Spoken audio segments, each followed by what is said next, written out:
ஆண்டவருடைய பிள்ளைகளுக்கு ஒரு பெரிய விசுவாசம் வேணும். என் வாழ்க்கையிலே நடப்பதெல்லாம் நன்மைக்கு. சொல்லுங்க பார்க்கலாம், நடப்பதெல்லாம் நன்மை.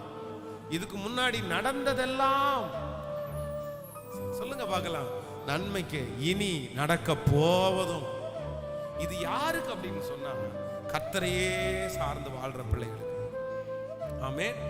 ஆண்டவரை உண்மையா முன்னாக வச்சு ஓடுற பிள்ளைகளுக்கு எது நடந்தாலும் அதுல கண்டிப்பா என்ன இருக்கும் அப்படின்னா, ஒரு நன்மை இருக்குமே தவிர கண்டிப்பாக தீமை என்கிற ஒன்று இருக்காது. அப்ப நம்ம எப்பவுமே செக் பண்ணணும், கர்த்தரை என்னுடைய முன்னாடி நான் வச்சிருக்கிறேன்னா, ஆண்டவருக்கு நான் உண்மையா வாழ்றேன்னா, கர்த்தரை வச்சு நான் துவங்கினேன்னா பரவாயில்ல.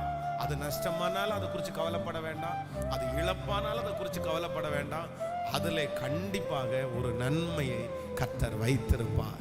நடந்ததெல்லாம் நன்மை.